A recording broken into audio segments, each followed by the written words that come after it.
Boa noite, meus amigos. Sejam bem-vindos para mais uma aula da Elencos Educação. Hoje, uma aula diferente, parte do bônus que a gente ofereceu para os alunos do curso Nova Lei de Licitações em 10 dias, em que a gente ofereceu um curso voltado aí para as condutas vedadas no ano eleitoral. E aí eu pedi para o Caio, que é especialista na área eleitoral, né, que não é a minha área, eu quero falar depois, vou falar com os alunos sobre as regras fiscais. Mas o Caio também pode ficar à vontade para falar sobre as regras fiscais. Mas se quiser focar no eleitoral, não tem nenhum problema. Essa parte é que eu precisava de algum especialista, porque não é realmente o tema que eu domino. O Caio é advogado, né? Barbosa Bezerra Lima Advocacia, especialista em direito eleitoral, formado em direito pelo UFRN, é especialista em licitações e contratos públicos, então está totalmente aqui integrado no propósito da turma. Foi presidente da Comissão de Direito Eleitoral da OAB-RN, recebeu o Prêmio Nacional de Direitos Humanos da Secretaria Especial de Direitos Humanos da Presidência da República, e aí tem vasta experiência na advocacia eleitoral, já foi procurador-geral municipal, presidente de comissão permanente de licitação, então, uma vasta experiência na área administrativa, na advocacia, administrativista, eleitoral. Caio, a gente está aqui na expectativa. Eu quero aprender bastante aqui nessa aula, porque de vez em quando o pessoal me pergunta sobre esse tema, né, achando que a gente, no Tribunal de Contas, a gente também domina direito eleitoral, e é um outro mundo, é um mundo muito vasto. Eu tive uma pequena experiência no âmbito eleitoral quando eu fui advogado público, né, quando eu fui advogado da União. A Sim. advocacia da União, ela é responsável pela defesa do presidente da República antes das campanhas políticas. Como os presidentes costumam fazer campanha antecipada, aí a gente tem que defendê-los como presidente, né, no âmbito do TSE. E eu tive essa pequena experiência lá no gabinete do Advogado-Geral da União em 2005, 2006, no primeiro mandato do governo Lula. Mas e ficou por aí. Aí eu encerrei minha carreira eleitoralista. Diga para a gente aí, o que o pessoal não deve fazer esse ano para evitar problemas com justiça eleitoral? Pessoal, boa noite. É uma honra enorme estar aqui com vocês. Eu estava dizendo a Tiago que eu acompanho o trabalho dele um pouco de longe, apesar de estarmos no mesmo estado, mas a gente ainda não tinha tido a oportunidade de estarmos palestrando em conjunto no mesmo ambiente, né, Tiago? E aí hoje eu estou tendo esse privilégio de vir conversar com você, com sua turma, e nesse ambiente que é tão bem, bem, bem avaliado, né, publicamente, e o trabalho que você faz é muito bom, muito fantástico, assim, muito qualificado, e eu fico muito honrado de estar aqui essa noite com vocês. Pessoal, vamos fazer aqui uma conversa, certo? O Tiago já me apresentou um pouco. Hoje, Tiago, eu fiz essa discussão quinta-feira passada, no encontro, um Confep, que foi o encontro das feiras dos municípios e etc. E aí eu quis trazer aqui também para a sua turma para que a gente pudesse compartilhar esse mesmo debate, que é justamente um encontro entre o direito administrativo e a área eleitoral. Eleitoral, aí eu sou o contrário de Tiago. Minha área é a eleitoral, mas de vez em quando a gente tem que beber um pouco do administrativo, porque o eleitoral ele vai se encontrando com outros ramos. Para você ver, Tiago, tem vários processos de registro de candidatura que a gente, por exemplo, tem que discutir união estável. Provas de união estável, se aquele casal, geralmente quando você vai discutir eleição, terceiro mandato, se aquela mulher está casada, se aquele homem está casado com a prefeita, de fato, não está. Então, a gente tem que discutir direito de família. Se há união estável, se não há, e no TSE a gente discute. Então, a gente tem que discutir direito penal, o tipo penal que a pessoa foi condenada, cumprimento de pena, e a gente tem que tratar muito de direito administrativo também. Então, a ideia, nessa noite, dentro do que você me pediu, é justamente a gente tratar desse encontro entre o direito administrativo e o direito eleitoral. E eu vou já compartilhar aqui a tela. Deixa eu ver se eu consigo. Acho que sim, vamos lá.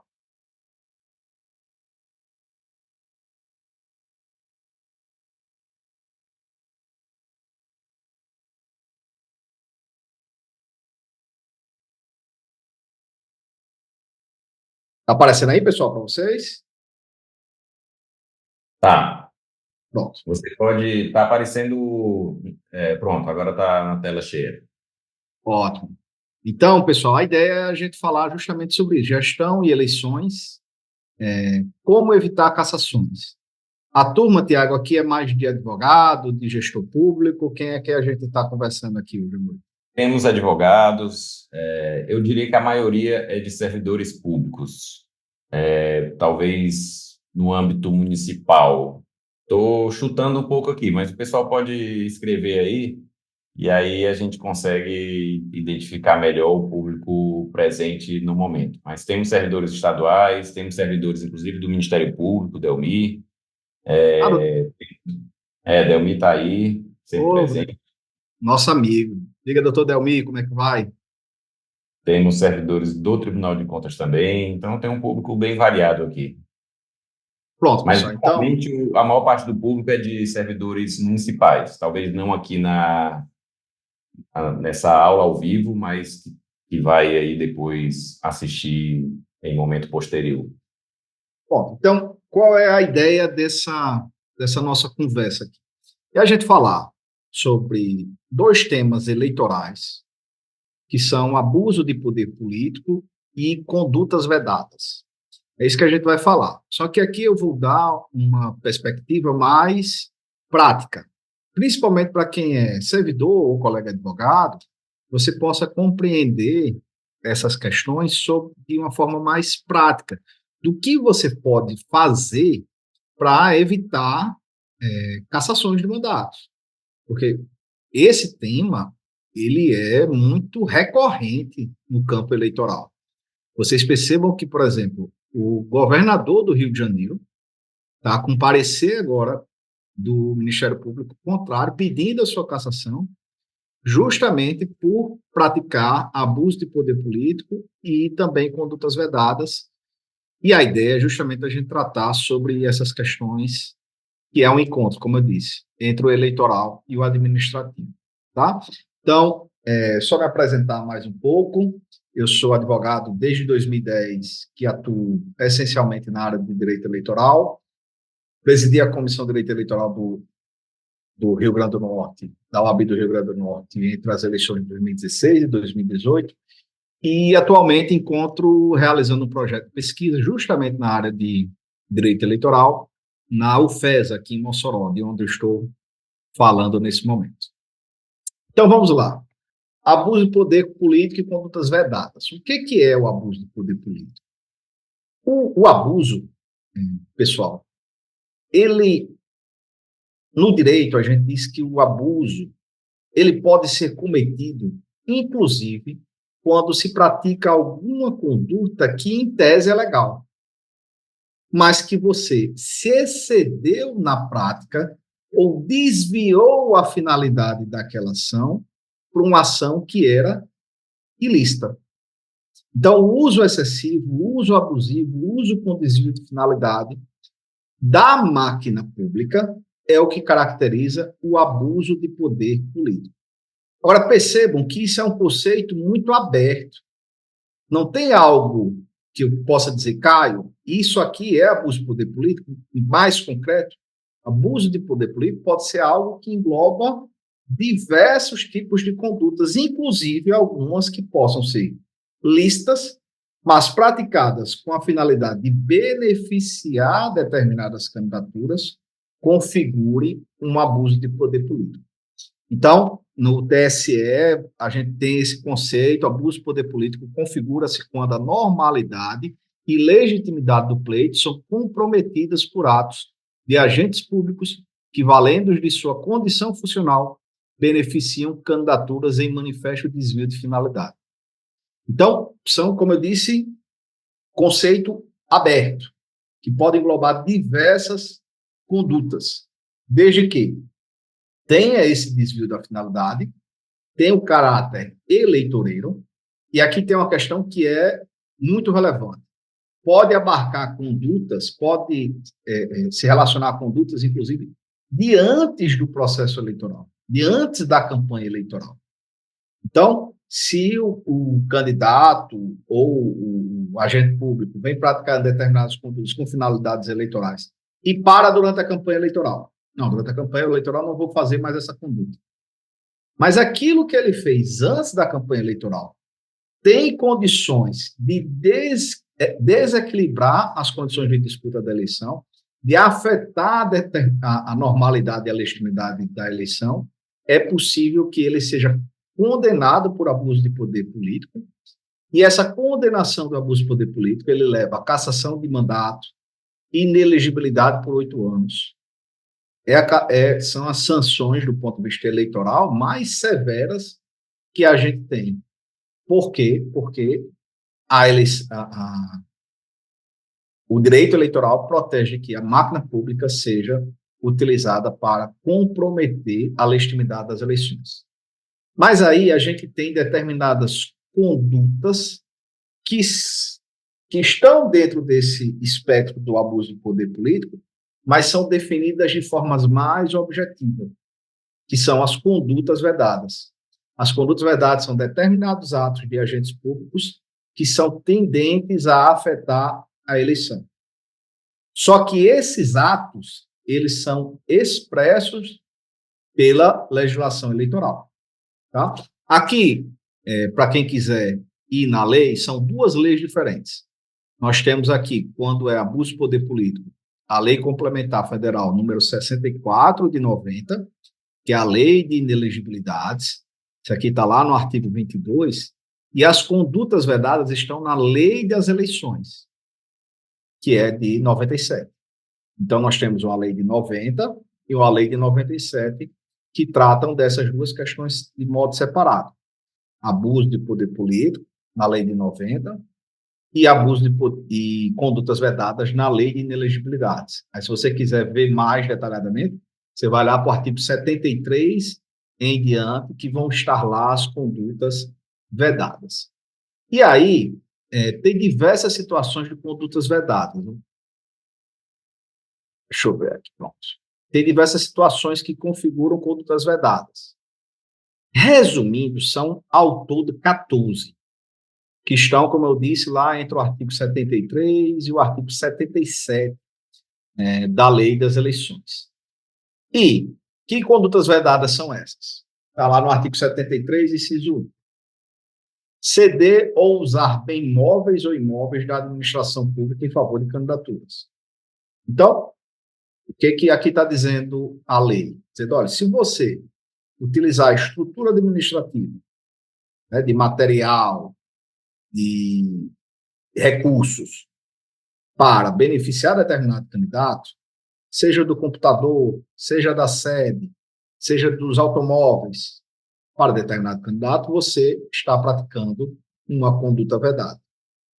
Da mesma forma, materiais e serviços. Então, determinado servidor, principalmente em horário de expediente, né? Principalmente não, em horário de expediente, no desempenho das suas funções, aquele servidor ser utilizado em benefícios de determinada candidatura, em apoio de determinada candidatura, também é caracterizado como conduta vedada. É o servidor público durante o horário de expediente. Uso promocional de programa social. Nós sabemos que temos os programas sociais de distribuição de cestas básicas, distribuição de recursos, bolsas. Então, todos esses problemas que envolvam ação social do poder público, se os candidatos utilizam-se deles para se promoverem pessoalmente, isso também é considerado uma conduta vedada pela legislação.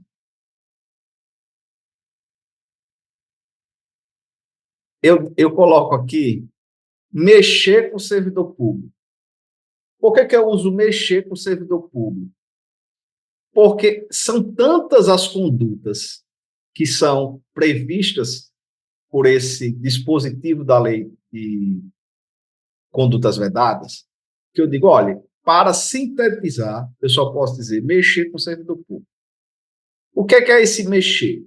Se admitir durante a campanha eleitoral, a partir de 6 de julho, admitir e demitir servidor público, inclusive do ponto de vista temporários, você promover, tirar função. Então, diversas condutas relacionadas ao servidor público, rescindir contratos temporários, realocar, remover servidor público durante o período de campanha eleitoral, a partir dos 3 meses que antecedem a campanha eleitoral, o gestor público pode cometer conduta vedada. Tem algumas exceções, por exemplo, cargos de provimento em comissão. Então, os cargos de provimento em comissão, que são de livre nomeação e exoneração, é possível que o gestor público nomeie e exonere durante a campanha eleitoral, desde que não tenha, assim, não configuraria isso uma conduta vedada. Mas lembrando, pode eventualmente significar um abuso de poder político. E aí tem algumas exceções. Além do comissionado, nomeação de concursados, e eu coloco aqui um asterisco, porque são de concursados de concursos que foram homologados antes da campanha eleitoral. Então, se eu tenho lá um concurso que teve homologação antes dos 3 meses que antecedem a campanha, em tese, eu posso nomear aqueles servidores durante o período da campanha eleitoral. Não sendo essa a situação, tem que passar o período para poder nomear, porque senão também vai configurar uma conduta vedada. Aqui, durante o período da campanha, nos 3 meses, eu estou colocando 6 de julho, pessoal, porque nessa eleição de 2024, são os 3 meses que antecedem. Então, 6 de julho, transferência voluntária de recursos da União e do Estado para o município. Porque aqui, óbvio, eu estou falando de eleição municipal. As transferências voluntárias de recursos na eleição estadual, né, geral, a União transferir também recursos para o Estado, também é considerado uma conduta vedada. Tem algumas exceções, né? Primeiro, as obrigatórias, por exemplo, FPM, não caracteriza a transferência voluntária, é uma obrigação constitucional fazer essa transferência. Ou convênios que já tenham sido pactuados, estão em execução e já tem um plano de trabalho de execução e que podem continuar as transferências desses recursos. Mas fora dessa situação, a União ou o Estado, por exemplo, não pode criar uma transferência durante o período da campanha eleitoral, porque senão caracterizará uma conduta vedada. Fazer ou manter publicidade institucional nos 3 meses que antecedem a campanha eleitoral.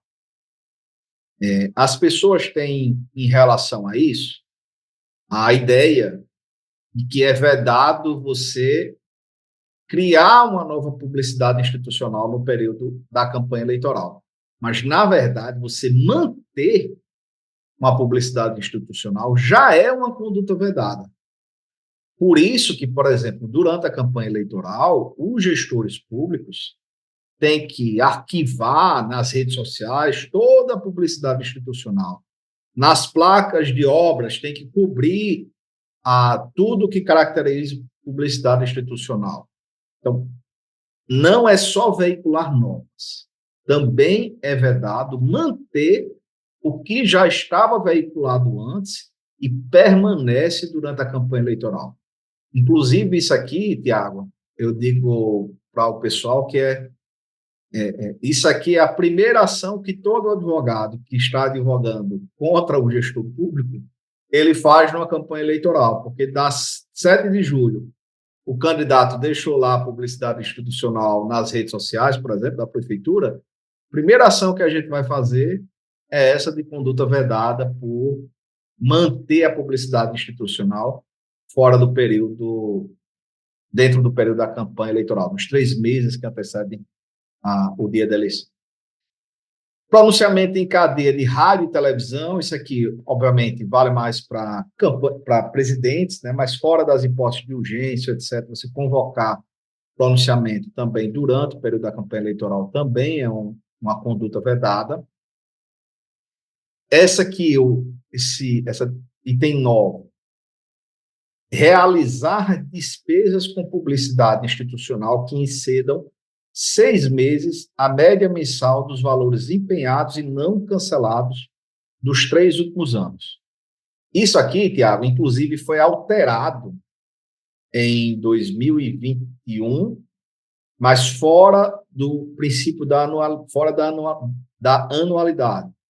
E vai ser aplicado pela primeira vez nessa eleição de 2024. O que é isso, essa despesa com publicidade institucional?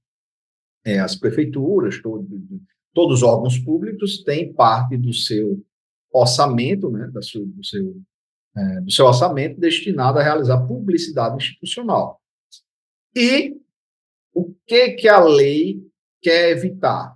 Que no ano da eleição, os candidatos, os gestores públicos, aumentem as despesas com publicidade para alavancar, né, para beneficiar determinados agentes públicos. Isso aqui foi alterado em 2021, porque antes de 2021 era a média dos 6 primeiros meses. E aí o que acontecia? Muitas vezes, nos primeiros meses de uma gestão, ainda é bastante comum que os gestores não tenham realizado ainda a licitação para publicidade institucional, para a contratação de agência de publicidade institucional. Por quê? Porque é uma licitação que é muito complexa de ser realizada. Tem uma lei própria que regula a licitação. Aí vocês sabem mais do que eu, mas tem uma lei própria que regula a contratação de agências de publicidade e ela tem um rito próprio e que é muito difícil de ser realizado. Então, é bastante comum que as gestões, quando comecem, elas demorem para realizar essas contratações, às vezes mais do que um semestre, para que essa licitação seja concluída. E aí, no primeiro semestre da gestão, esses valores com gasto de publicidade costumam ser muito baixos. Então, a lei antes, como só pegava os 6 primeiros meses dos 3 anos anteriores, levava essa média muito para baixo. E o que a lei fez vai valer a média mensal dos últimos 3 anos dos empenhos não cancelados. Ele pegou todo o período dos 3 anos, você faz a média, e no primeiro semestre você pode gastar 6 vezes essa média. Então, essa foi a alteração que vai valer pela primeira vez nessa eleição. E aqui também é bem comum os gestores incorrerem nessa conduta vedada, porque há essa tendência de, no ano eleitoral, querer aumentar os gastos com publicidade institucional. 10ª conduta vedada, revisão geral da remuneração dos servidores públicos, 180 dias antes da campanha eleitoral. No caso, a partir de hoje estamos em 8 de abril, a partir de amanhã, 9 de abril, fazer revisão geral da remuneração dos servidores, aumentar a remuneração dos servidores a partir dos 180 dias antes da campanha eleitoral, também é uma conduta vedada. Outra conduta vedada. Essa aqui ao lado da publicidade institucional, também tem um grande volume de ações eleitorais no ano nas campanhas. Distribuição gratuita de bens, valores ou benefício pela administração pública no ano eleitoral. O que ele está dizendo? No ano eleitoral, você não pode distribuir a administração pública, você não pode distribuir nada gratuitamente para a população. Você só vai poder distribuir no ano da eleição, em casos de uma urgência, emergência, ou programas sociais aprovadas em lei e já executadas no ano anterior. Então, Caio, tem um programa social que comumente aqui as pessoas fazem distribuição de bens, valores, benefícios, mas não tem uma lei regulamentando. Então, não pode ser realizado no ano eleitoral. Mas tem vários anos que se repetem, etc. Se não tem uma legislação, você não pode realizar isso no ano das eleições, salvo, em fazendo, poder incorrer numa prática de uma conduta vedada. E é muito comum, depois eu vou trazer aqui alguns exemplos de casos concretos, inclusive, que a gente selecionou aqui para falar com vocês, mas isso aqui é também uma das situações mais corriqueiras da prática da advocacia eleitoral durante o período, das demandas que vão para a justiça eleitoral, porque é comum que os gestores queiram realizar ações desse tipo de distribuição de bens no ano da eleição. Outro conduta vedada que é também bastante comum, publicidade institucional, que não observe o caráter educativo, informativo ou de orientação social, e na publicidade institucional conste nomes, símbolos ou imagem que caracterizem promoção pessoal. Isso aqui, pessoal, não é só durante a campanha eleitoral. Se os gestores vêm realizando publicidade institucional fora dessas balizas, né, que estão estabelecidas lá pela Constituição Federal, no artigo 37, parágrafo 1º, ele diz: a publicidade institucional tem que ter caráter educativo, informativo ou de orientação social. E não pode constar na publicidade institucional nomes, símbolos ou imagem que caracterizem promoção pessoal. Isso aqui, pessoal, está bem deturpado nesse contexto de redes sociais. A gente tem visto, inclusive, muita situação de prefeitura fazendo, que são aquelas collabs entre publicidade da página oficial da prefeitura com a do gestor. Inclusive, eu vou trazer aqui uma decisão do TSE que reconheceu conduta vedada nisso.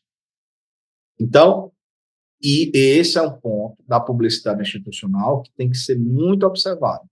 Publicidade institucional tem que ser feita com essa finalidade educativa e informativa, e separar da comunicação de determinado gestor. Por fim, as últimas duas condutas vedadas que são listadas são as contratação de shows artísticos pagos com recursos públicos para inauguração de obras nos 3 meses que antecedem a campanha eleitoral. Percebam, é proibido a contratação de show artístico nos 3 meses que antecedem? Não é conduta vedada. Mas contratar para inaugurar obra pública é o que está lá dito expressamente como conduta vedada. Caio, mas já teve um caso, inclusive, que aí eu posso falar, que em 2012, eu acredito, um caso que eu trabalhei, que um determinado município contratou, à época, um show de Luan Santana, quando Luan Santana estava fazendo muito sucesso. E, inclusive, o show, ele era o valor, só o show do Luan Santana era o valor do repasse do FPM do município, de uma parcela do FPM, né? A parcela é 10, 20, 30, não é? Do município. uma dessas parcelas foi destinada exclusivamente para pagar o show de Luan Santana. E aí, não era para inaugurar uma obra pública, mas nós conseguimos comprovar de que tinha um desvio de finalidade para beneficiamento da candidatura do prefeito que estava disputando a reeleição. Ou seja, não era uma conduta vedada, mas se enquadrava numa situação de abuso de poder político. Percebem? Mas aqui o que eu quero dizer é que a conduta vedada é essa, expressamente contratar show para inauguração de obra pública, mas em sendo contratado um show com desvio de finalidade, também pode ser caracterizado como abuso de poder político. Mas não, nem todo show está vedado. A gente só precisa ver se tem esse desvio de finalidade ou não. Por fim, a última conduta vedada aqui que eu trago é o candidato participar de inauguração de obra pública a partir dos 3 meses que antecedem a campanha eleitoral. E aqui a conduta é, de fato, muito objetiva. O candidato estar presente na inauguração já é suficiente, não é necessário ele discursar, não é necessário ele fazer publicidade daquela inauguração. O mero fato dele estar presente no local, no ato da inauguração, já é o suficiente para configurar essa conduta vedada.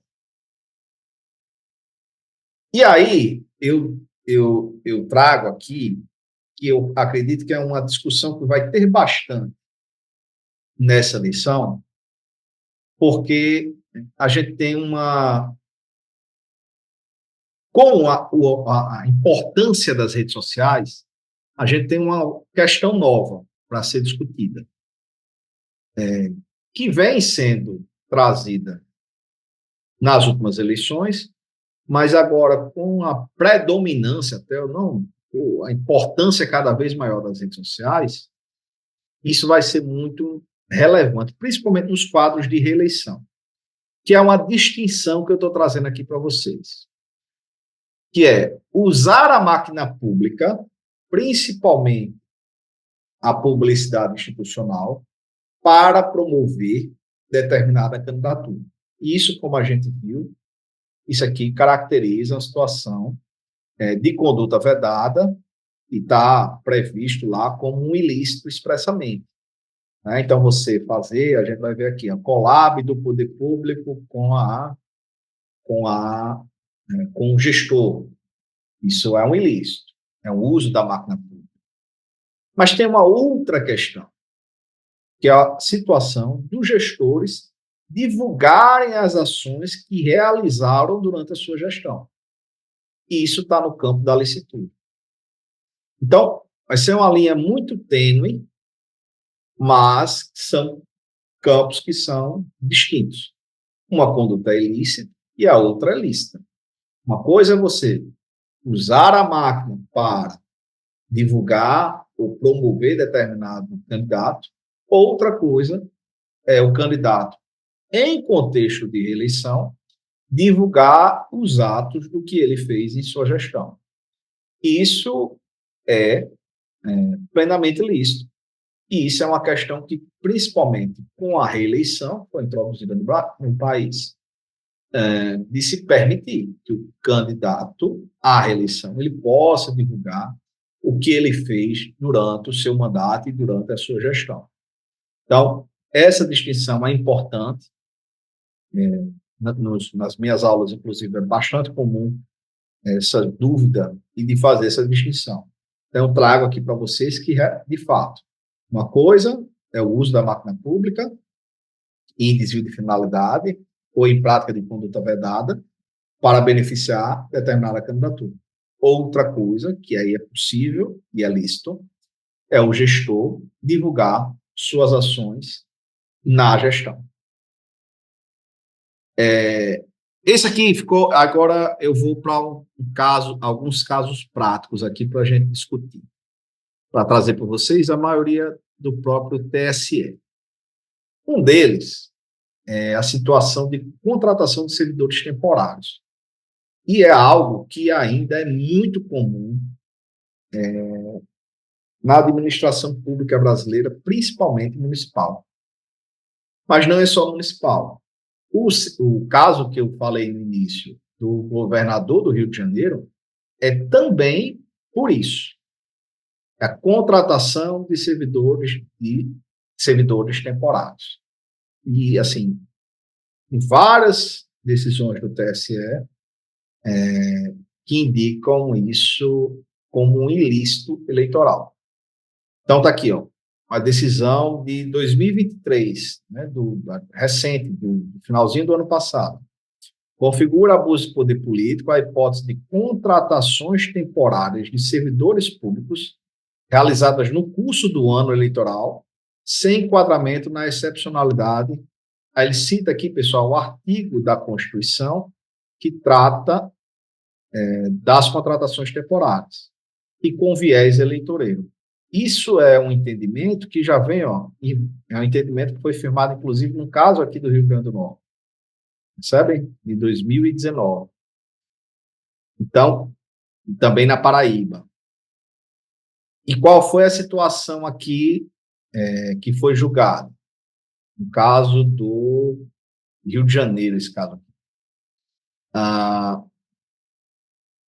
Ele, nessa situação, aumento de 23% e 38% em setembro de 2016 nas contratações em comparação com períodos anteriores, ou seja, ele foi aumentando as contratações temporárias. Aumento de 600 servidores no quadro da prefeitura. O número total de funcionários em setembro de 2016 correspondeu expressivo 11% da população do município. Nesse caso aqui, ele aumentou o total da população de servidores, era 11% da população. E o padrão de contratações residiu em cargos de serviços gerais, sem prova da necessidade temporária de excepcional interesse público, que é o que exige a Constituição Federal. E dispensa dos cargos logo após o pleito. Então, tudo isso aqui foi configurado um abuso de poder político na campanha eleitoral, e isso levou à cassação e à inelegibilidade. E, como eu disse, é algo que é bastante comum nos municípios, mas também é no âmbito estadual. O Rio de Janeiro agora está enfrentando isso. Olha o exemplo aqui da Colab, que eu falei há pouco. A Colab é aquela publicação em conjunto entre o poder público e o dos servidores. Aqui já deu uma condenação agora em 2022. Ó. Representação conduta vedada. Link na página da Câmara de Vereadores, que direcionamento para a página pessoal do candidato. E aqui, ó, foi considerado o uso do serviço posteado pela Casa Legislativa. Aqui ele deu sorte que ficou só na multa, né? Mas o que foi dito?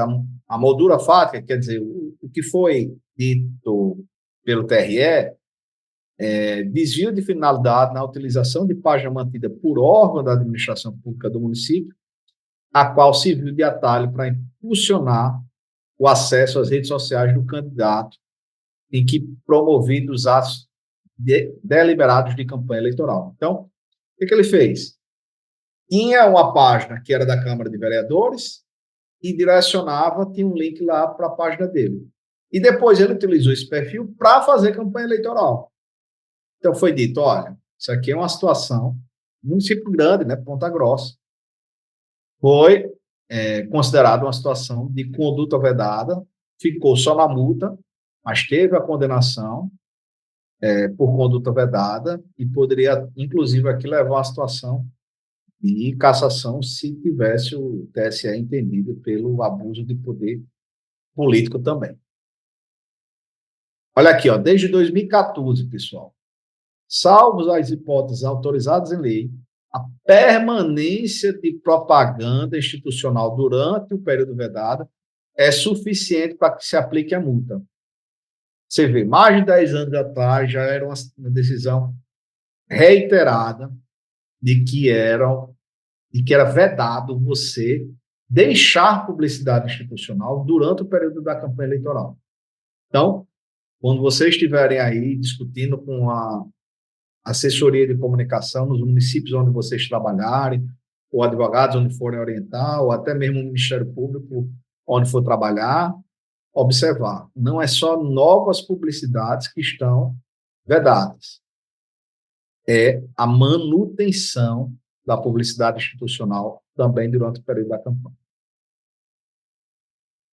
Olha, pessoal, aqui outra situação bem interessante.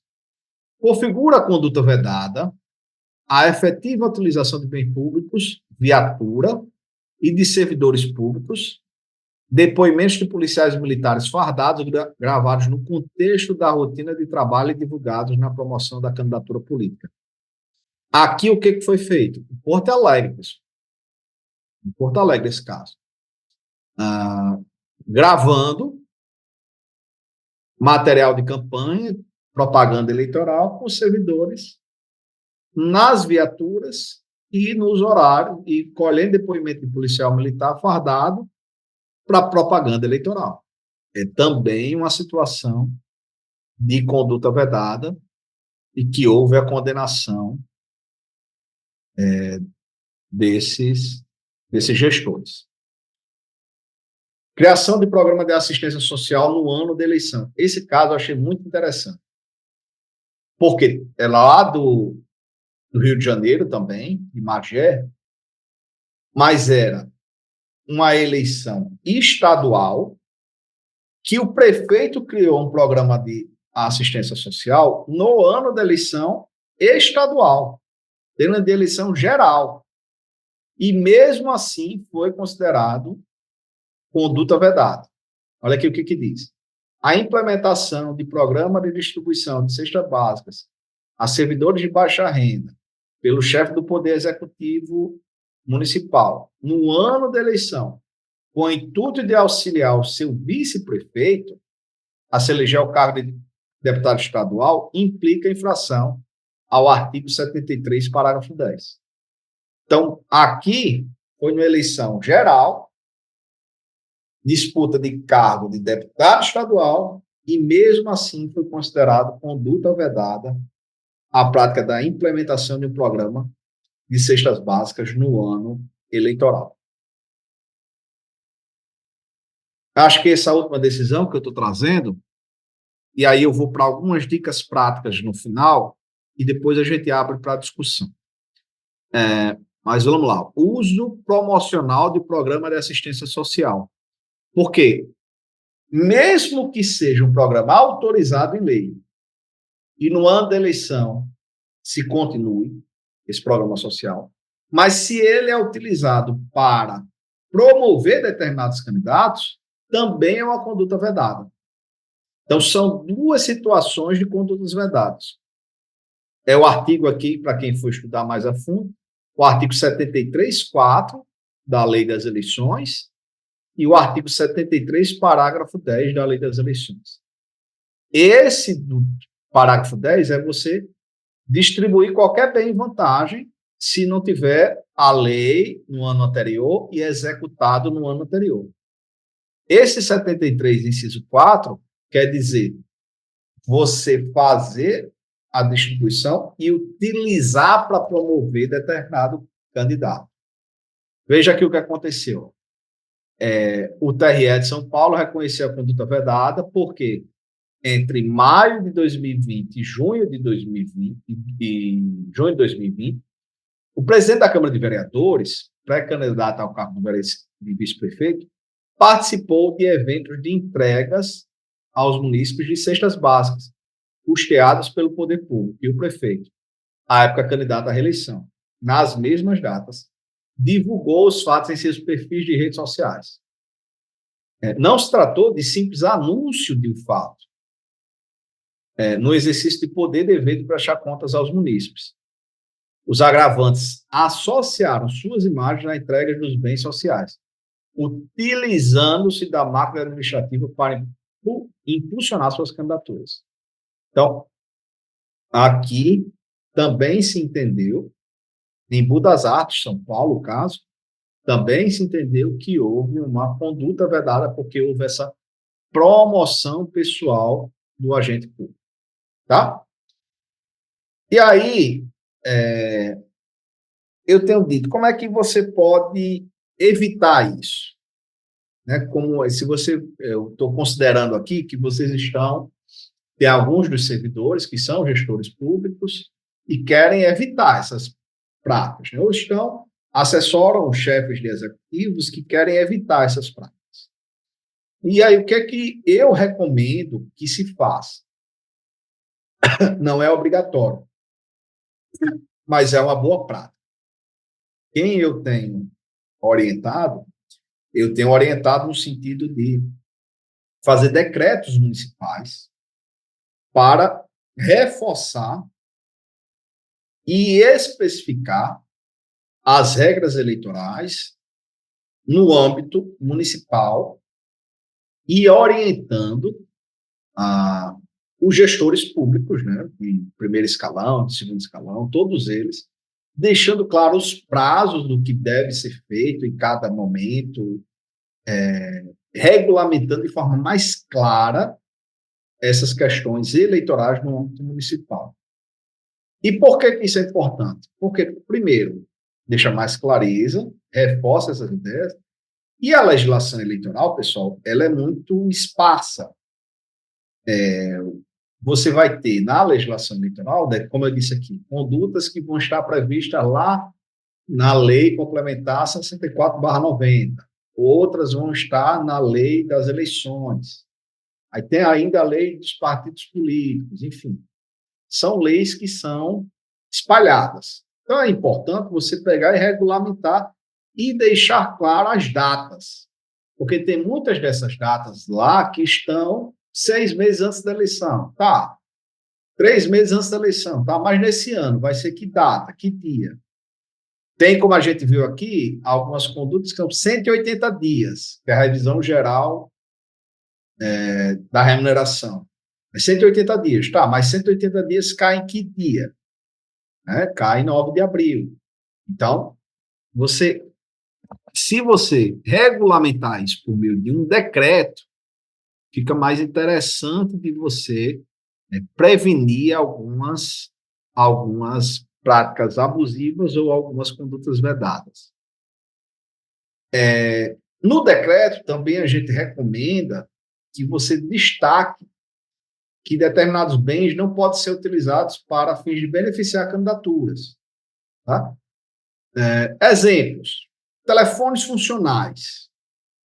É muito comum, a gente vê muito, por exemplo, que determinados municípios ainda tenham telefones funcionais, linhas funcionais de celular e etc.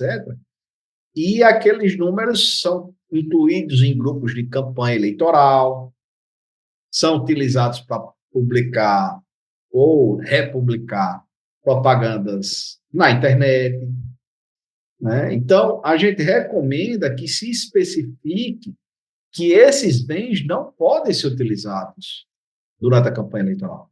E, às vezes, o chefe do executivo, a gente está falando aqui principalmente em municípios, muitas vezes dá ordem geral, mas não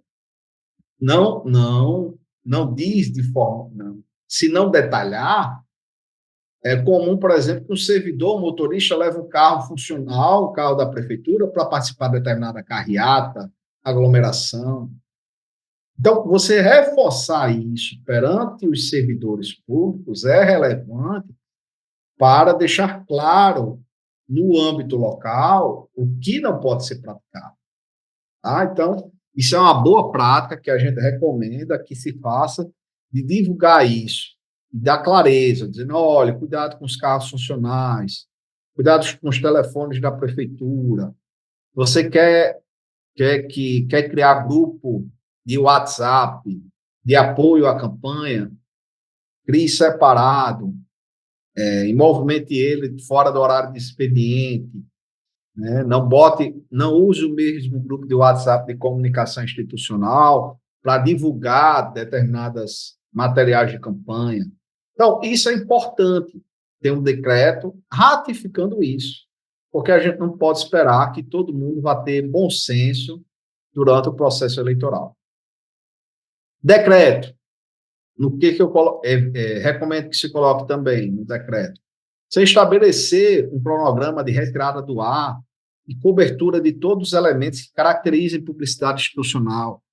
Então, você dizer, olha, a partir de 30 de junho, servidores da comunicação social, eu quero que vocês comecem a arquivar as publicações da página da prefeitura e do perfil da prefeitura no Instagram, no Twitter e em outros cantos. Então, vocês terem um cronograma para que esse trabalho, que dá trabalho de arquivamento, seja implantado para que, quando chegar 3 meses antes da campanha, a 6 de julho, esse trabalho esteja concluído. Né? Outra recomendação que é relevante, você determinar que os setores responsáveis, Secretaria de Comunicação, Secretaria de Finanças, etc., calculem a média dos gastos de publicidade dos 3 anos anteriores. Então, isso é uma boa prática que você pode adotar, porque é bastante comum que os gestores vão empenhando determinados valores, não vão tendo esse controle, e aí, quando chega em junho, por exemplo, já passou desse limite de empenho. É muito comum mesmo. E aí é uma conduta que é uma conduta vedada que é objetiva. Passou, vai ter condenação, deve ter condenação. A menos sim, e torcer para que fique só na multa. Né? Porque se constatar que aquilo ali foi abusivo, pode levar também a condenação em abuso do poder político. Então, determinar, olha, estamos aqui em abril, qual foi a média dos últimos 3 anos? Vamos calcular a média deu X. Então, nesse semestre aqui, a gente vai poder gastar 6x, ok? Não passar disso. Então, isso é uma providência, uma boa prática que você também pode adotar, estabelecendo um decreto que possa determinar que se faça esses cálculos. Por fim, outra prática que eu recomendo, que é prudente, você gestor, envolver o controle interno na fiscalização das medidas de combate a ilícitos eleitorais. E, inclusive, determinar que os secretários informem ao Ministério Público sobre os programas sociais de distribuição de bens. A lei lá, pessoal, lá no artigo 73, parágrafo 10 da lei das eleições, ele diz que o Ministério Público pode acompanhar os programas aprovados em lei, em execução no ano anterior, de distribuição de bens e vantagens para a população. O que eu recomendo? Vocês determinem que os secretários informem. Porque isso é uma forma de dar ciência ao Ministério Público e de pedir, né? Pedir não, de você dar ciência, a palavra é essa mesmo. E o Ministério Público vai atuar se quiser ou não. Mas você comunica ao Ministério Público, Ministério Público, eu estou aqui executando esse projeto, esse programa social. Esse programa social foi aprovado pela lei tal, foi executado nos anos de 2021, 22, 23, ou vem sendo executado nos últimos anos, e, conforme o artigo lá 73, parágrafo 10, estou lhe comunicando que Vossa Excelência pode acompanhar a execução, estamos à disposição para prestar qualquer esclarecimento e informações. Então, o que eu digo mostra a boa-fé dos gestores públicos quando você faz essa ciência, dá essa ciência ao Ministério Público, de que há esse programa. O Ministério Público não é obrigado a conhecer todos os programas e ações que são realizadas pela Prefeitura. Então, você dá essa ciência relevante. E outra coisa é estabelecer que o controle interno também adote ações de fiscalização do cumprimento da legislação eleitoral.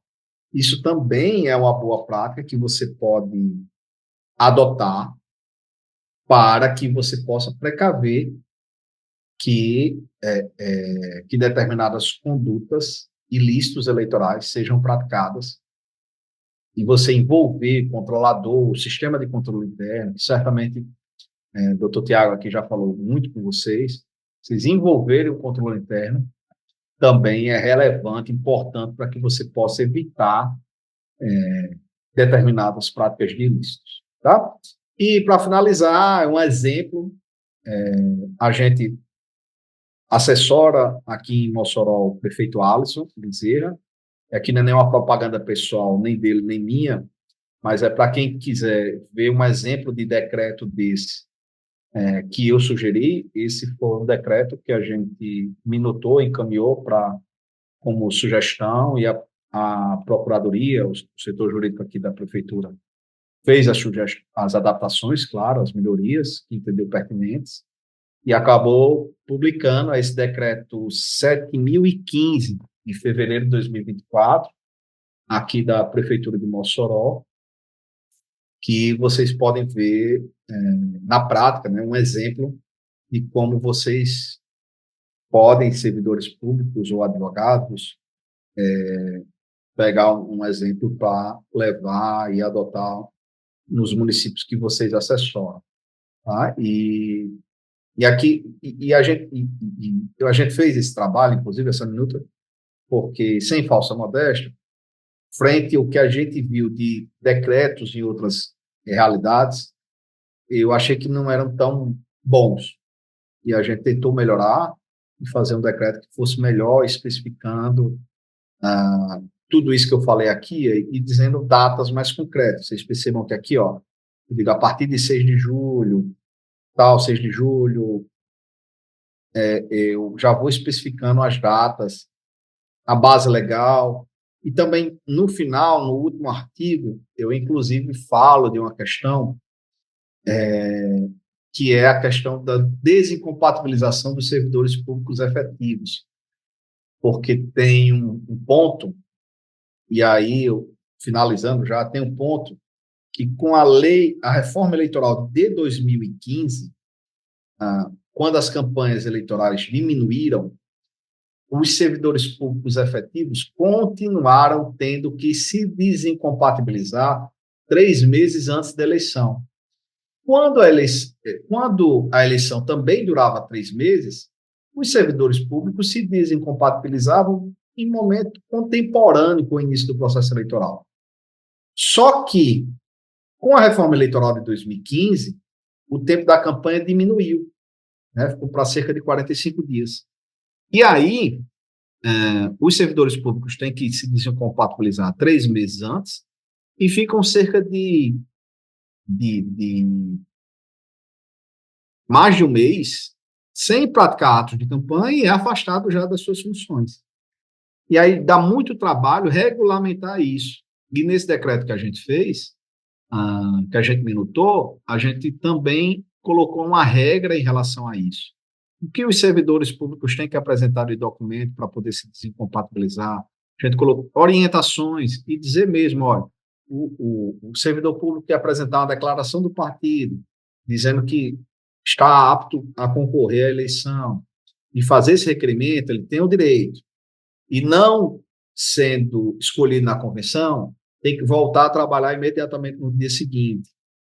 Então, a gente disciplina nesse decreto também esse afastamento dos servidores públicos efetivos para facilitar o trabalho, tanto administrativo, como garantir o direito também dos servidores efetivos de poderem disputar a eleição e se afastar, porque também tem muita situação, é preciso dizer isso, de alguns servidores que pedem essas licenças sem terem realmente o interesse em disputar a eleição. Tá? E aí a gestão precisa se resguardar, né? O que precisa se resguardar, até para não ser conivente depois, até mesmo o Ministério Público questionar por que vocês deram essa licença aqui e a pessoa não se candidatou efetivamente, que documentos vocês exigiram deles.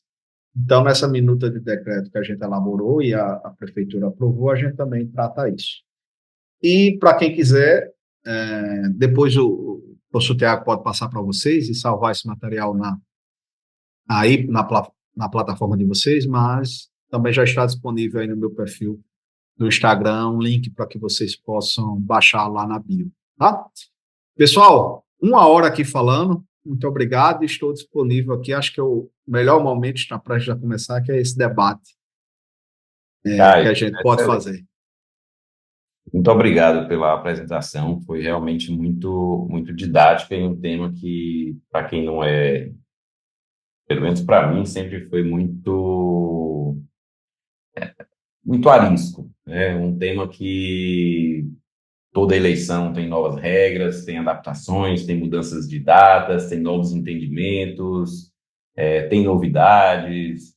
Então, é um tema que não é para todos, né? Mas que todos têm que se envolver, mas que o domínio, pelo menos nesse tema, me parece que é para poucos profissionais assim realmente muito especializados como você. Eu achei esse seu decreto aí é praticamente uma consultoria gratuita para qualquer servidor público, né? Porque basta a gente pegar, o pessoal pode pegar o decreto, já tem praticamente tudo pronto, com data, com. É como se fosse um PowerPoint. Já tem uma aula completa ali com tudo que deve ser feito e ainda com bônus dessas regrinhas aí acerca dos demais servidores. Eu com É, certeza vou baixar esse decreto aí. a ideia foi essa mesmo. Eu posso até mandar para você, Tiago, para você disponibilizar aí Ah, para o pessoal. E a ideia foi essa mesmo, porque realmente acho que é muito confusa a legislação, é muito confusa. E tem isso, tem determinadas condutas que são só no período da campanha, tem outras que são antes, e tem outras, por exemplo, essa questão da publicidade institucional gera confusão porque o entendimento da jurisprudência é mais restritivo do que o está positivado na legislação. Então, de fato, tem que, é preciso mesmo trazer um pouco de clareza e foi o que a gente quis fazer com essa minuta de decreto é. e com essa apresentação aqui para vocês. A minha impressão realmente da justiça eleitoral é. E aí, claro, eu acompanho, né, como um espectador, membro da sociedade civil e não como um profissional. Mas é de que realmente há muita insegurança jurídica, uma insegurança jurídica. Não sei até que ponto causada apenas pelo TSE ou pelo fato de as normas serem, né, sempre aquelas normas que dependem de complementação, e aí vem a competência legislativa normativa do próprio TSE. Então, existe aí realmente sempre me pareceu muito confuso e, ao mesmo tempo, gerador de muita insegurança jurídica a legislação eleitoral como um todo. E nos últimos anos, especialmente com todas essas novidades, com todas com as plataformas, as redes sociais, a facilidade de comunicação, né, do público, dos candidatos, me parece realmente que está havendo aí a gente está entrando num momento de embate e de definição até que ponto o judiciário deve avançar, qual é o papel do Congresso, até onde intervir na liberdade de expressão. E aí, realmente, na hora que entra no ano de eleição, já começa todo mundo a ficar o que que eu posso, o que que eu não posso fazer, né? Qual é a regra da vez, o que que está valendo agora pode, agora não pode. Mas realmente tem um grau de confusão aí, né? De incerteza acentuado. E você percebe, Tiago, que na linha do que você está falando, nessa eleição a gente não teve reforma eleitoral. Né? A primeira eleição, assim, depois da redemocratização, tá? Esse dado eu preciso confirmar, mas eu acredito que é a primeira que não teve uma mudança legislativa. Mas a gente teve uma mudança de resoluções, mesmo assim, muito grande, muito grande. E o TSE diz que muitas dessas regras são só consolidando entendimentos, mas não é bem assim. Eu vou Nunca dizer, é bem assim. eu vou dizer um exemplo.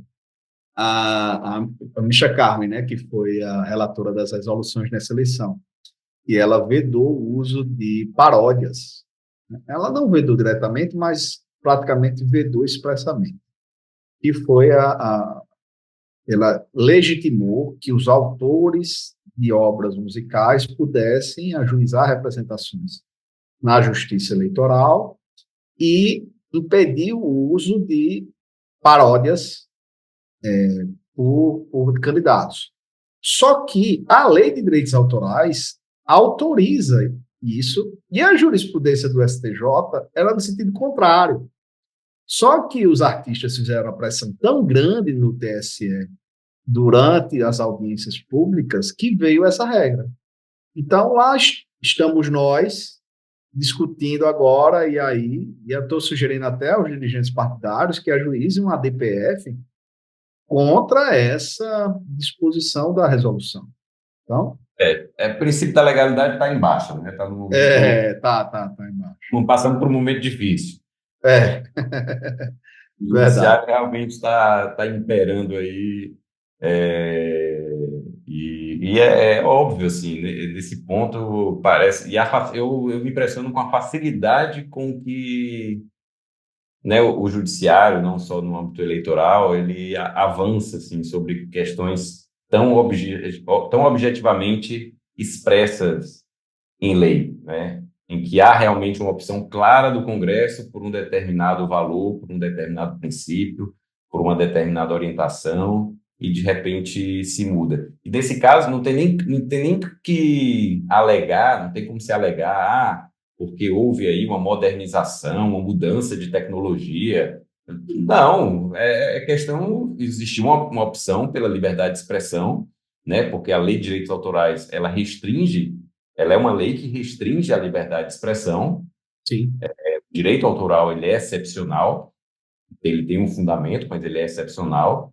E aí existem as exceções, né? A proteção autoral, que é no sentido de preservar a liberdade de expressão, e a liberdade de expressão vigora também durante as eleições, né? Você expressar a sua candidatura, passar a sua mensagem, a forma como você quer passar a mensagem, isso está dentro também do campo da liberdade de expressão. E aí, de repente, por pressão, por lobby, aí o judiciário entra na questão. Não é nem lobby no Congresso, é lobby no judiciário. Esse foi um exemplo. Esse, inclusive, eu estou escrevendo um artigo sobre isso, porque realmente foi um exemplo claro de. E é isso. E assim, a gente tem exemplos disso. O caso Tiririca, né? Tiririca Roberto Carlos, o STJ, assim, toda eleição discutiram isso, e todas as decisões até agora eram favoráveis a Tiririca, e veio uma regulamentação em sentido muito contrário, completamente contrário, e que altera em muito o sistema processual eleitoral. Porque, assim, o sistema de justiça eleitoral tem legitimidade, em regra, para provocá-lo, os partidos, candidatos, o Ministério Público. Isso é a regra geral. Tem algumas exceções. O cidadão, por exemplo, pode apresentar notícia de inelegibilidade. Não é bem uma ação, uma notícia, mas ele pode apresentar lá.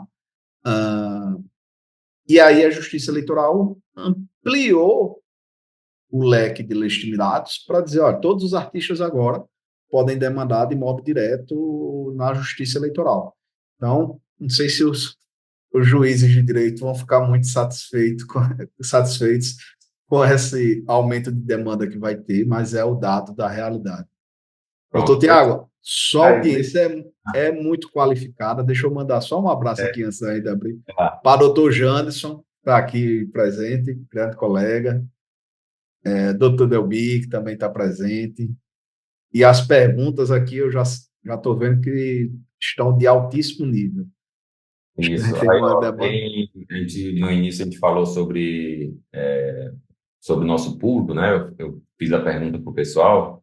A gente vê aí, ó, tem servidor público municipal, a Joana, que é contadora do Estado, assessores jurídicos, assessor do nosso MPC, do MP de Contas, lá no TCE, contadores, pregoeiros, mais servidores públicos municipais, procuradores, advogados, enfim, tem um público bem variado, mas todos com esse interesse, né, e com esse viés de assessoramento público dentro assessoramento da administração pública.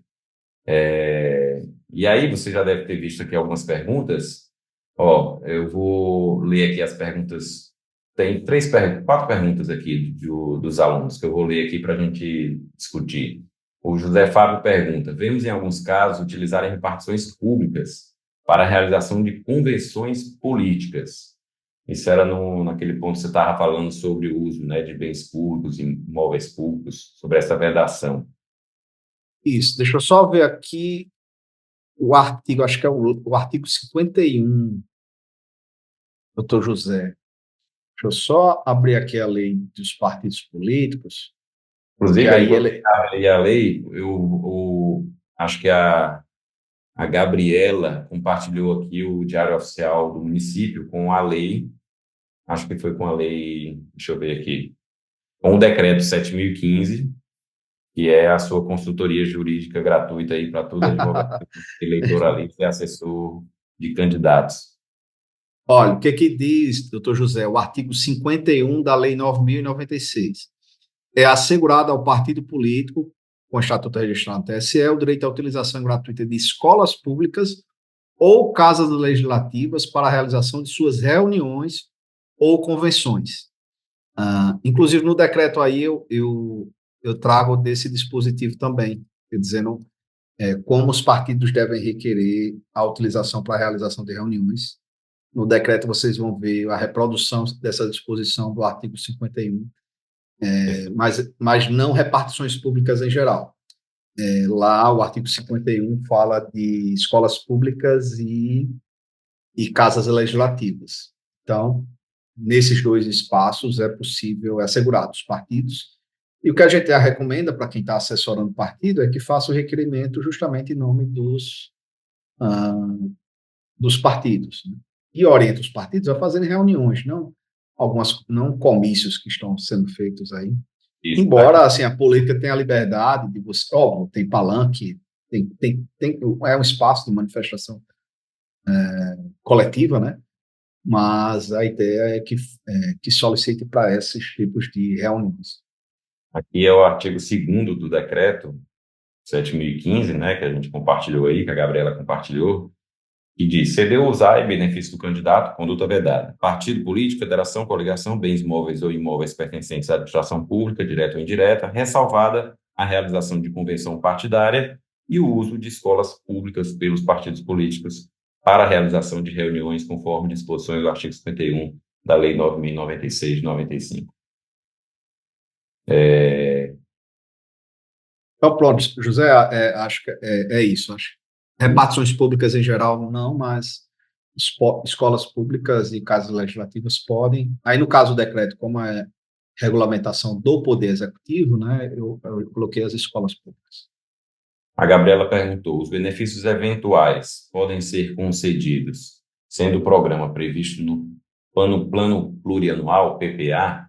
Muito boa pergunta, Gabriela. Pode sim, justamente porque tem a lei federal, né, a lei do sistema, acho que é SUAS, que chama, do Sistema de Assistência Social, né, a lei do Sistema de Assistência Social, que prevê. O ideal que a gente recomenda é que tenha uma regulamentação local também, né, disciplinando, até porque esses benefícios eventuais da lei do sistema social, elas são mais genéricas, eles preveem a possibilidade, né? Mas, em princípio, sim, e o que a gente recomenda, não dá para fazer esse ano, né? Mas o que a gente recomenda sempre é que tenha uma lei municipal, ou até mesmo nesse caso, como a regulamentação de um programa federal, até compreendo seja cabível a regulamentação por meio de decreto também, especificando as condições, né? Quais são e as condições de beneficiários, adequando à realidade local. Mas, em princípio, sim. Karina pergunta: os projetos selecionados pelo chamamento público para repasse pela Lei Paulo Gustavo podem ser executados normalmente ou ficam suspensos durante o período eleitoral? Mas estou impressionado com a qualificação das perguntas da sua turma. É qualificado mesmo, porque eu não tenho a menor ideia para onde é que vai. Fantástico, fantástico. Karina, sim, pode ser realizado, porque porque essa lei, isso inclusive foi uma discussão que na edição desse decreto, a gente teve aqui no Alto Mossoró, e eu falo aqui no Mossoró, que eu estou aqui, na cidade de Mossoró, na Terra da Liberdade. Se era possível, por exemplo, as emendas impositivas de vereadores municipais serem repassadas ou não. E a gente concluiu, em alguns precedentes do TSE, que nesses casos também, porque as emendas e as transferências para associações não se equiparavam à conduta vedada da transferência da União, transferências voluntárias da União do Estado para municípios, tá? Deu para compreender? Então, nesse caso aqui também, da Lei Paulo Gustavo, também é possível que se execute. Não tem vedação de você suspender a execução da Lei Paulo Gustavo nesse ano. E coitado dos artistas que se fosse suspenso, porque os artistas estão agonizando, esperando esse recurso para ser. Eu tenho um cunhado que é do meio artístico, ele está, Ave Maria, não vê a hora, porque realmente É, passaram um período muito o conturbado e ainda não se período, recuperaram. período da pandemia foi realmente muito complicado para o setor artístico, né? Isso. E eles ainda Mesmo não se recuperaram. Isso aqui é uma isso. válvula de escape que eles estão tentando Na se verdade, recuperar. inclusive, muitos deixaram o ramo. Meu É, irmão, que é dono aqui de um estúdio musical, né? Ele tem, é licitante também, ele herdou, assumiu construtora que era da nossa família, do meu pai, depois que meu pai faleceu. E só que ele tem um estúdio, né? Ele é músico, ele recebe vários profissionais aqui, principalmente do forró, aqui onde eu tô, que é Fortaleza. E ele, durante a pandemia, ele foi impressionado com a quantidade de artistas que simplesmente abandonaram de vez o mercado. O pessoal teve que se virar, foi fazer Uber, iFood, entrega, abriu, né, restaurantes por aplicativo, e muitos acabaram dando certo nesse ramo paralelo e decidiram não voltar mais, até porque a vida de artista, com viagens, shows, é sempre muito complicada e esse evento da pandemia acabou se tornando muito drástico aí para a grande maioria, e esses resolveram, não dá mais, mudaram e saíram, abandonaram de vez o mundo artístico, né? pois Então, é. Então, Karen, a lei eleitoral não vai impedir que a Lei Paulo Gustavo seja executada, não. tem que pedir se aí era pá de cal aí. Era verdade. O Daniel pergunta, no caso de material institucional que já esteja sendo veiculado ou distribuído antes do período de vedação, uniforme, por exemplo, também devem ser recolhidos? Não, Daniel, aí nessa situação, aí é uma especificidade que não tem como você recolher, né? Esse material, ele continua em circulação, a lei não obriga nem os precedentes que você saia recolhendo. É só ter o cuidado de fato, comprovar que essa entrega foi realizada antes do período vedado, né?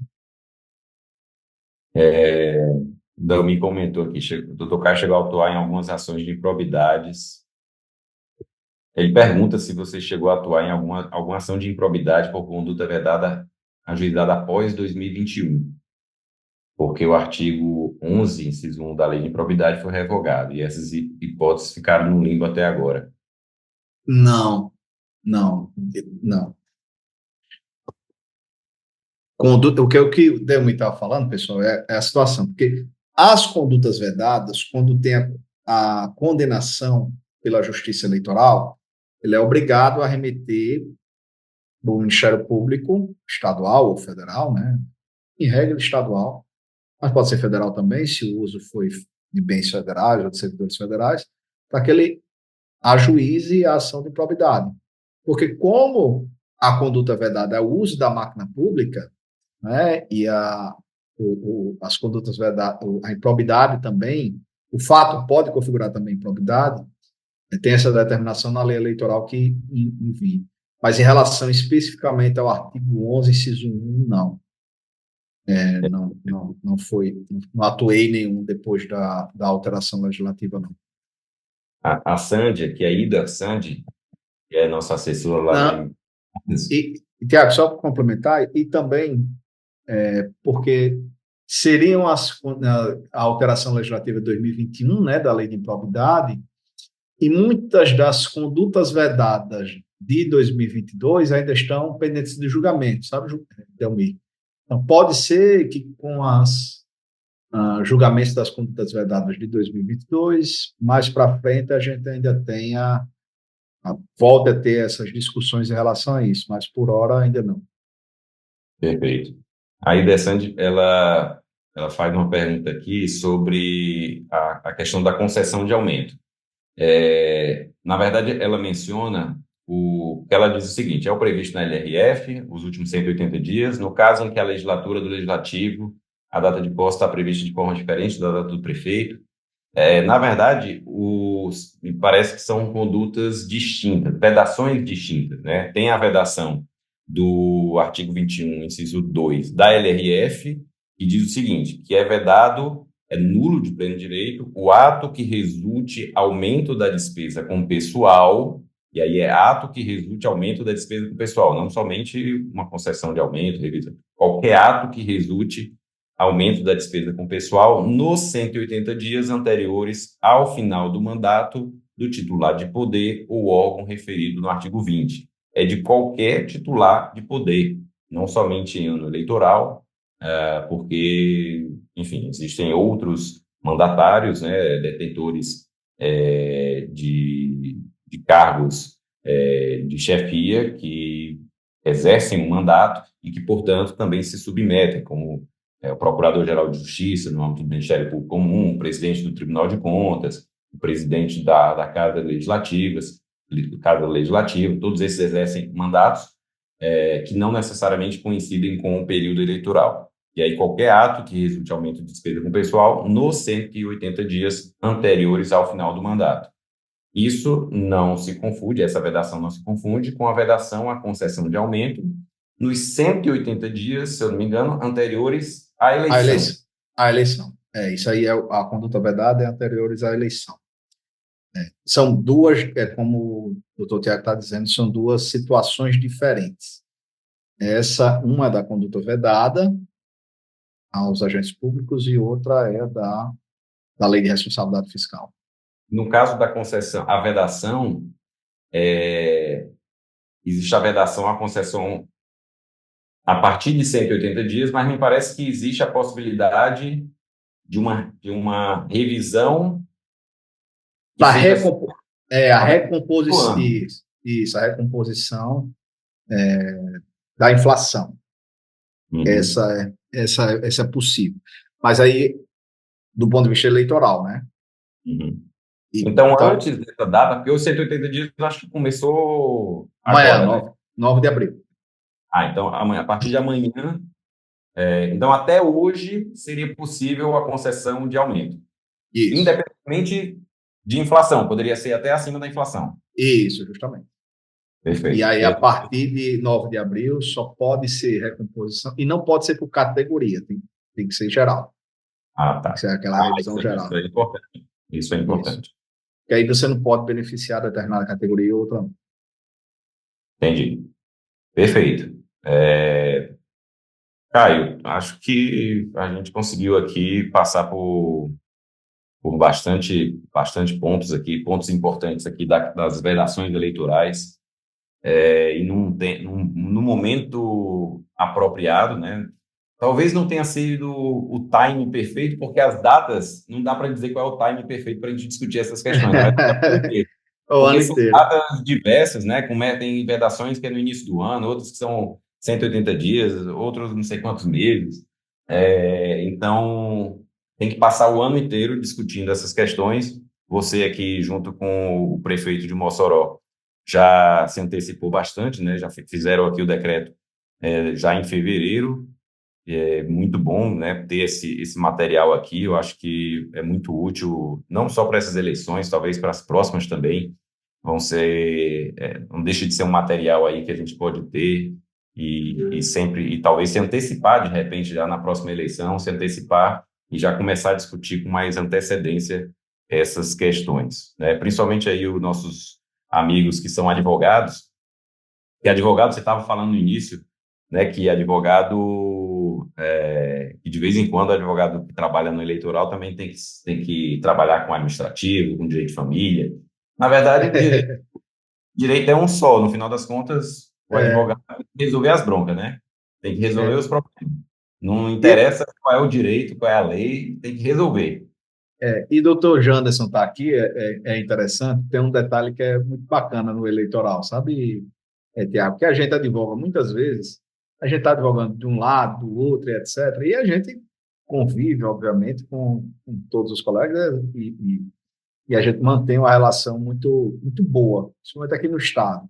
Eu sei de outros estados que não mantêm uma relação tão boa de cordialidade, mas aqui a gente consegue manter e é bem bacana. Mas o advogado, eu digo que todo gestor público tem que ter um advogado eleitoral durante todo o seu mandato, né? E que, preferência, tem autonomia, de não estar vinculado ao poder público, que é para fazer a atuação dele política mesmo. Porque hoje principalmente, né? Eles, principalmente depois da reforma eleitoral de 2015, antes o pessoal dizia, né? Passou a eleição, desmonta o palanque. Hoje não tem mais isso. Política é 24 horas por dia. Então, no meio digital, rede social e etc. Tem outra coisa que a gente faz muito no nosso escritório, desmonte de milícia digital, perfil fake, falso. Tá? Faz muito no nosso escritório. A gente fez de forma exitosa isso em 2020 e de 2020 para cá vem fazendo bastante.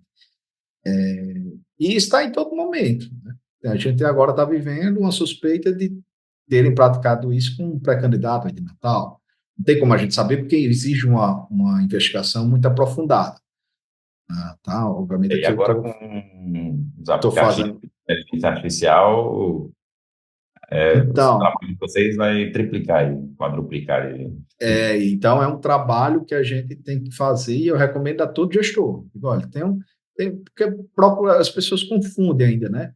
Não, o procurador resolve. Não, olha, distingua, rapaz. Tem a assessoria da sua procuradoria que vai cuidar dos interesses do município, mas tem a sua assessoria pessoal, que você possa contar e tratar das suas questões pessoais, sabe? A gente Sim. tem insistido isso muito dessa forma de trabalhar, é uma construção, mas acho que é o futuro, e principalmente por causa disso, porque os palanques hoje eles não são desmontados, foram digitalizados e uma eleição termina uma eleição, a outra já começa. Isso aí, como eu falei no início, né? Nossa atuação em defesa do presidente da República, quando eu estava na Advocacia Geral da União, era advogado público. Mas justamente o presidente, e é por isso que existe essa, essa prescrição, né, na legislação federal de que os advogados públicos devem defender também, em determinados casos, as autoridades do alto escalão da administração pública federal, presidentes, ministros, diretores de autarquias, porque em muitos casos a atuação deles pessoal se confunde com a Se atuação confunde. institucional. E aí, na medida em que o presidente da República não desce do palanque, nunca desceu do palanque, na hora que ele faz um ato que é considerado, que pode ser considerado um ato de campanha, né, uma antecipação da campanha eleitoral, então isso enseja aí a atuação da Justiça Eleitoral. Mas aí tem uma questão, só porque o debate tá bom mesmo. É porque na AGU, você tem a AGU. Nos Isso. municípios e nos estados, é procuradoria. Você não tem. Então, é muito complicado você fazer essa distinção no âmbito municipal. Ora, mas a procuradoria tem os municípios, né? Então, é muito complicado, por isso que eu digo, eu insisto muito para todo gestor, eu digo, olha, tem a sua procuradoria, tem as suas assessorias, mas tem uma advocacia pessoal sua que possa ter autonomia Isso tem de que ter, ele inclusive, defender. por exemplo, depender do âmbito do Tribunal de Contas, né? Muitas vezes Isso, você acha que pode usar a Procuradoria para fazer defesa de atos, né, que é sim. uma conduta, né, uma acusação pessoal. Pois é. Realmente é importante essa distinção. E aí eu ainda acrescento o seguinte: no âmbito federal, existe uma lei federal expressamente tratando desse tema. Mas ainda assim, isso não acaba, não elimina as discussões que a gente tem internamente sobre conveniência política Sim, e as implicações que podem ter na defesa do gestor. Então, existe ainda um debate e uma discussão sobre até que ponto essa defesa institucional, né, da figura institucional, pode ocorrer pela AGU. Então, se existe essa discussão no âmbito federal, ainda mais no âmbito municipal, não há a maioria das vezes não existe uma lei tratando sobre esse tema, né, em que é verdade. essa questão ainda é mais complicada. Mas é isso, é importante realmente que o gestor saiba separar aquilo que é de interesse da administração pública, do município, ou principalmente do município que a gente está tratando aqui, e também e aquilo que é pessoal, né? Então é realmente importante essa distinção. Eu acho aqui que para os nossos colegas advogados, nossos amigos advogados, alunos, eu acho importante que a gente tenha essa visão ampla, né? O advogado que é administrativista tem que estar participando aqui, acompanhando as discussões do eleitoral tem que estar também acompanhando as discussões relativas a controle externo, administração, licitação, né? O advogado que está trabalhando no público, na administração, com a administração pública, tem que ter essa visão ampla aqui para saber, até mesmo compreender de repente que o momento é de chamar um profissional mais especializado, né, mas fazendo essa intermediação com o gestor. Caio, mais uma vez, muito obrigado pela tua participação aqui. Acho que ficou um conteúdo excelente para os nossos alunos. Espero que a gente possa ter aí mais oportunidades para discutir esses temas eleitorais com a nossa turma. Deu para ver que houve bastante interesse aqui nesse assunto, né? Então, mais uma vez, obrigado. Obrigado a você, obrigado aos nossos alunos aqui. E a gente Tiago, se... muito obrigado. Só agradecer, reforçar, mandar um grande abraço a todos vocês e dizer que estou à disposição. Sempre que precisar, pode contar comigo. É uma honra poder debater, principalmente diante de um público tão qualificado e elevado. Parabéns, Tiago, pelo trabalho que vocês estão fazendo.